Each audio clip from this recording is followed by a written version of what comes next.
Good evening, I'm NIMA RAJAN and this is Forum Daily for Tuesday, May 3rd. We begin tonight's cast with a national funeral for a Canadian hockey legend.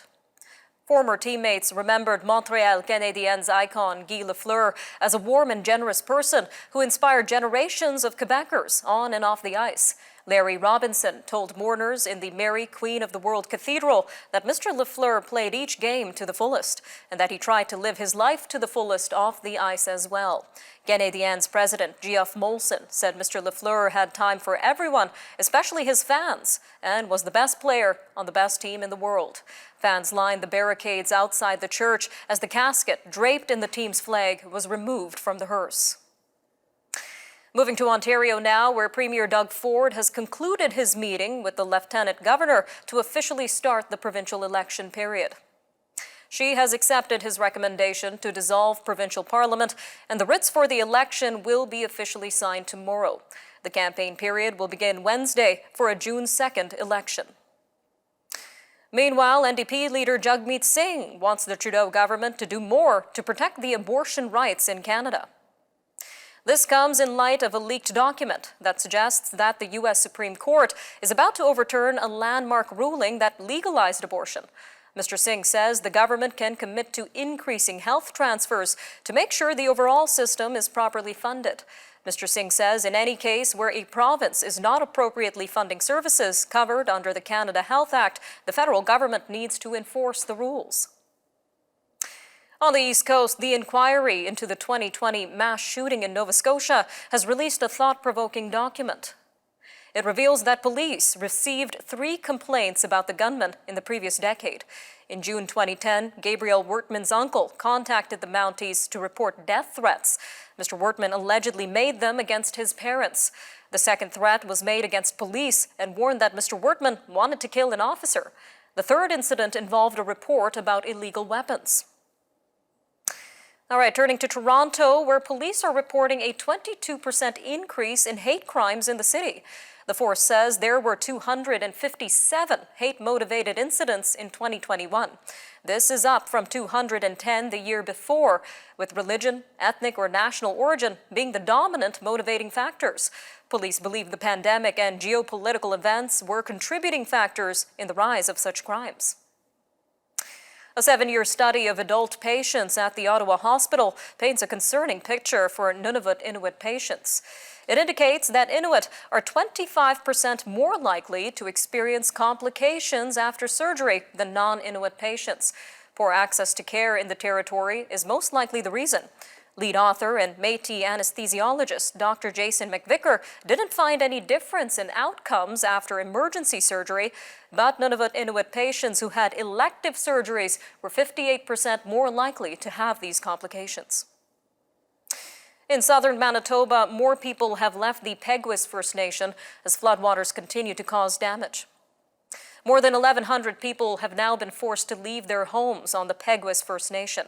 Chief Glenn Hudson says the Fisher River rose another couple of inches overnight. Ice jams on the weekend caused the river to rise, covering some roads and entering some homes. Rivers in many areas of Manitoba have risen after a winter of heavy snowfall and 3 big storms in as many weeks. On the West Coast, home sales in the Greater Vancouver area returned to typical levels in April. The Real Estate Board of Greater Vancouver reports sales fell by more than 1,600 from a year ago to 3,232. Chair Daniel John says the return to a more traditional pace of sales gives buyers more time to make decisions, secure financing, and get home inspections done. But the MLS Home Price Index for all residential properties in Metro Vancouver was more than $1.3 million. Now that's up 18.9% from April of last year and up 1% from the previous month. An Ipsos survey suggests only 18% of Canadians are likely to use or invest in cryptocurrencies. This is versus 24% of Americans. Americans are also more likely to use cryptocurrencies to avoid cross-border banking fees, shelter their wealth from taxes, and send remittances across national borders. The online poll of more than 14,000 internet users in 20 countries finds 35% globally are likely to invest in Bitcoin and alternatives as a short-term investment. Well, more than 150 bands and other acts are performing on 14 stages in Fredericton, New Brunswick. This is in the lead up to Thursday night's East Coast Music Awards. All the performances are happening live and in person for the first time since 2019. Stay with us, we'll be right back shortly.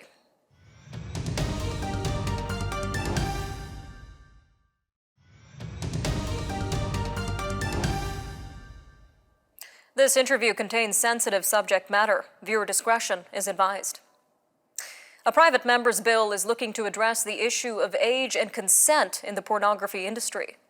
MP Arnold Viersen reintroduced Bill C-270, the Stopping Internet Sexual Exploitation Act, or SISE, last week. It would implement recommendation number 2 of the 2021 Ethics Committee report on MindGeek, which would require pornography producers and distributors to verify the age and consent of each person depicted. It would also prevent the distribution of pornographic material when consent has been withdrawn.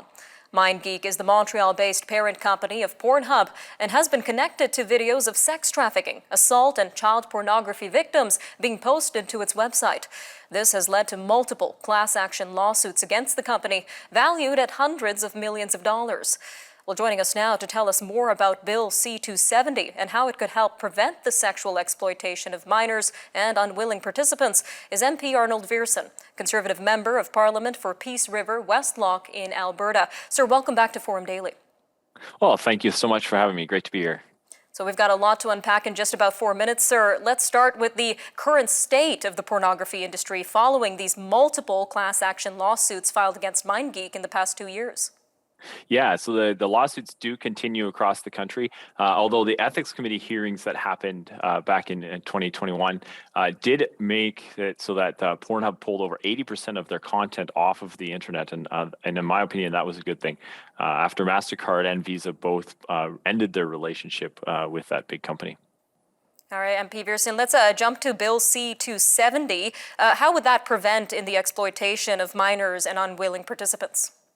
Yeah, so currently in the law in Canada, it is illegal to share underage images. It's illegal to share non-consensual images. So we're not changing the law in that respect. What we're doing is we're bringing in a corporate responsibility law that would require companies or outfits that were posting videos to provide or maintain documentation for both age and consent. So currently what happens is that if there's a suspected video of either non-consensual images or underage images, the police have to prove those things. This would just reverse that onus and say, we suspect this video is underage or non-consensual. Can you provide us the documentation of the age of the person and the consent of the person? All right, so what other steps would pornography producers and distributors need to take to confirm the age and consent of participants? Yeah, so I'm leaving it open. The bill doesn't say what they would have to do. It would just be that they would have to provide the documentation upon request by a peace officer, whatever that, and however they want to store that would be up to their decision. And it would allow for the minister, whichever minister is responsible for it, probably public safety minister, to allow them to make regulations as to the form of that particular documentation. All right, sir. Well, we also know there's a huge issue around revenge porn or pornography posted by ex-partners of victims. So would this bill address revenge porn in particular? 100%. So currently, non-consensual images are illegal to be posted. This would help so that if anybody that's uploading images, they would have to have the form that says I consent to my image being shared. That in and of itself would help to prevent these images from ever getting to the internet. If they violate that, if they don't have the documentation, there is a criminal charge that comes with failing to maintain the documentation for these videos. So that if someone's not consenting to their image being shared, and they don't have the company that's sharing it doesn't have the documentation for that, there would be a criminal charge. So it would definitely help in that situation. And have you received any responses from the federal government or federal officials regarding this bill so far? Not so much. The government keeps talking about their online harms bill. We're hoping that this kind of a mechanism would be included in their online harms bill that they've tried to tried to introduce 3 times now, and each time it hasn't worked out for them. They've continued to talk about a 24-hour takedown. We don't think that these images should be on the internet for even 24 hours. And so this policy would likely help to ensure that those images never end up on the internet in the first place. All right, MP Pearson, a quick 45 seconds left here, but is there any way that the Canadian viewers watching us right now can get involved in this?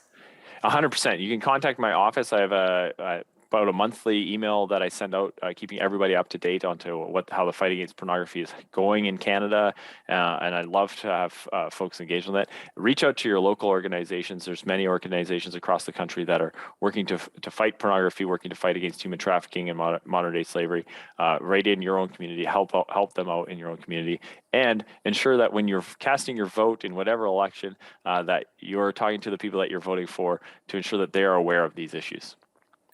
All right, MP Pearson, thank you again for joining us today on Forum Daily. It's always my pleasure. We'll be right back shortly.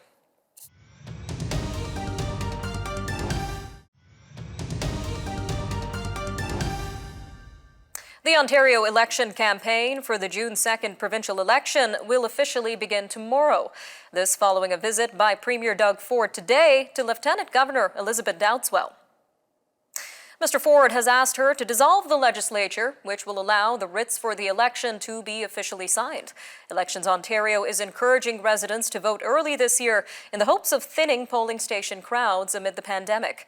However, face masks won't be required for voters or staff. It also has a new online process to apply for a mail-in ballot for those who want to avoid voting in person. Well, with us now to discuss the Ontario election is Dr. Lydia Miljan, a political science professor at the University of Windsor. She is also the acting director of the Humanities Research Group. Ma'am, welcome to Forum Daily. Nice to be here, Nima. So for our viewers across the country, ma'am, can you give us a brief overview of the key players in this Ontario election? Yeah, the 3 main parties, essentially the government currently is Progressive Conservatives led by Doug Ford. Official opposition is the NDP led by Andrea Horwath, and the Liberals are in a distant third with only 7 seats led by Stephen Del Duca. And what would you say are the key issues that Ontarians want addressed in this election, especially following over 2 years of this pandemic? Yeah, I think there's going to be a little bit of discussion about the pandemic, but personally, I think that Ontarians really want to move forward, and ultimately they want to get the economy going. So, infrastructure is obviously a key issue for the Progressive Conservatives, but so is affordability. And how do we get people having, great housing, transportation, and essentially good paying jobs? All right, Doctor. So let's take a look at each of the parties' platforms in terms of addressing these needs. Yeah, so the Conservatives are really focusing on infrastructure, but also jobs. So yesterday, the Premier met with the Prime Minister in Windsor to announce a big investment in the Stellaris plant. And so that's really going to ensure trying to build more jobs and transitioning to a green economy. The Liberals are a little bit different. They're really focusing on transit. So over the weekend, the Liberals announced their Buck a Ride campaign for the Toronto area. And I think that their focus is really going to be on transit infrastructure rather than highways and roads, which has really been the focus for the Progressive Conservatives. And the NDP have been essentially focusing a lot on minimum wage, and they're all planning to raise the minimum wage, just this degree of how much, but they've also been emphasizing healthcare and education, which is just traditional territory for the NDP. So I guess one of the bigger questions here would be whether these platforms effectively address all the needs of Ontarians. Is there anything missing here, Doctor? I think that all of the platforms are going to cover the main areas. I mean, long-term care homes that we've really seen be an issue within the last few years. But ultimately, elections in Canada are still leader-driven, and it's really a matter of who connects best with the electorate. So certainly we talk about policy, but we also talk about likability and credibility. And I think that each of the party leaders have obviously some good points to them, but they also have drawbacks, and it's really a matter of how well they connect to the voters. All right. Well, from a broader perspective, how might the Ontario election be important to Canadians outside of the province of Ontario? Well, it's always important when you talk about federalism, the ability for the largest province and also the province with the biggest economic clout to get along with Ottawa. And I think this is a really interesting position because oftentimes we do have, different parties in power at Queen's Park compared to Ottawa. But what we've seen over the last few years, and especially with that announcement yesterday, is that Doug Ford has actually been able to show that he can work quite effectively with the Liberal government. And he's really going to emphasize not only the announcement he made yesterday, but also the fact that he struck a pretty good deal with the federal government when it came to childcare. And so, the fact that he can, both the federal government and the province can say that they have victory on $10 a day daycare, I think is going to be really impactful for that campaign. All right, Doctor. So what are you watching for as this election progresses? Well, as a political watcher, I'm always looking for missteps to see if anybody does any mistakes on the campaign trail. But I think that the big date for us to think about is May 10th, and that's the first leaders debate. I think that's going to really help people not only get to know the different candidates and the different party leaders, but also get a sense of what direction they hope the province will go in the next 4 years. All right, just a quick 30 seconds left here, but what are the various ways that Ontarians can vote in this election? Well, we're still going to do in-person balloting. The only difference here is that we're going to have advanced polls, more advanced polls, and also the ability to apply to do a mail-in ballot. So if you're interested in doing a mail-in ballot, you can apply. The other thing that's kind of interesting is that the Elections Ontario has put together an app so that you can get information, but you won't be able to vote through that app. So it's still going to be traditional voting. All right, Dr. Lydia Miljan, political science professor at the University of Windsor. Thank you again for joining us today on Forum Daily. My pleasure. Nice to be here. Stay with us. Coming up next, we've got more news from around the world, of course, as Russian forces begin storming the Mariupol steel plant, and the U.S. Supreme Court may be poised to overturn a landmark abortion case. Stay tuned.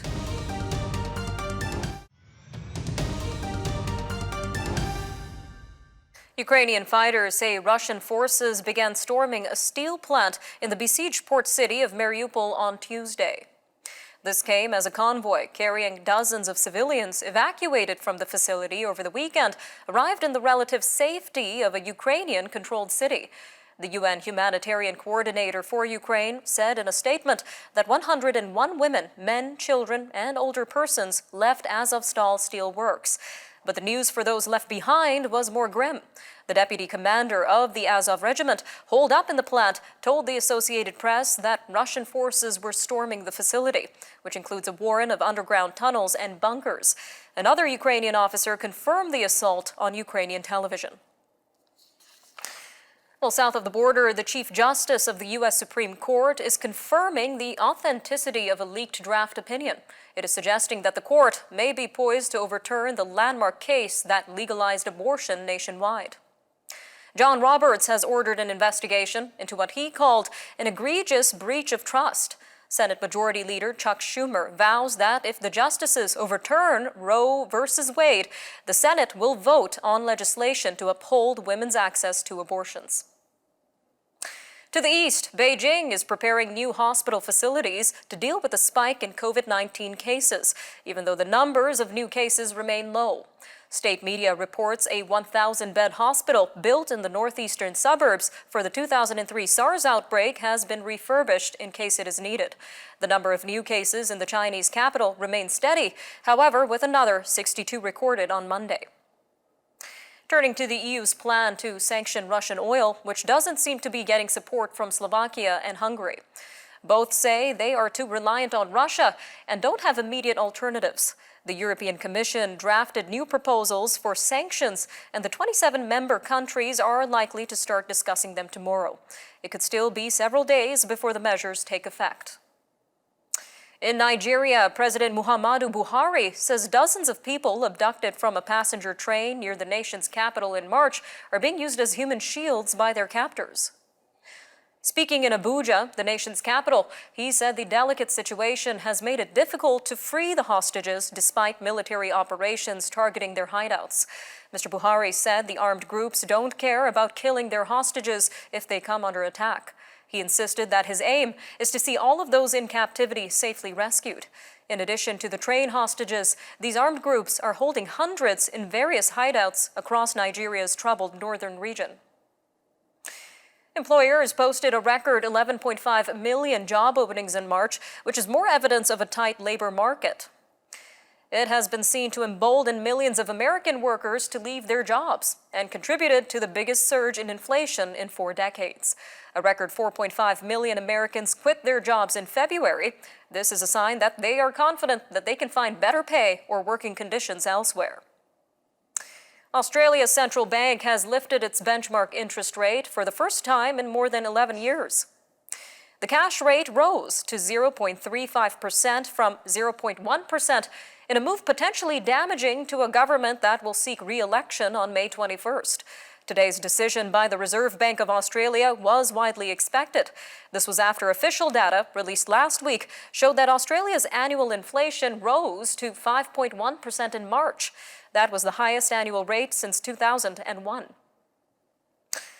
An unusually early and brutal heat wave is scorching parts of India. This is where acute power shortages are affecting millions as demand for electricity surges to record levels. Supplies of coal at many thermal power plants are running severely low, spawning daily power outages in several states. The shortages are sparking criticism of India's long reliance on coal, which produces 70% of the country's electricity. And Canadian Jeopardy super champ Mattea Roach's winning streak goes on. She logged her 20th win in Monday's episode, earning the 5th longest streak in the TV quiz show's history. The 23-year-old Toronto tutor is now tied for 5th place with Julia Collins, whose 2014 run also lasted 20 games. The next milestone for Miss Roach would be the 4th place spot, which is currently held by 32-game winner James Holzhauer. Miss Roach has also earned the 6th highest money tally of any contestant in regular season play since earning just under $477,000 US.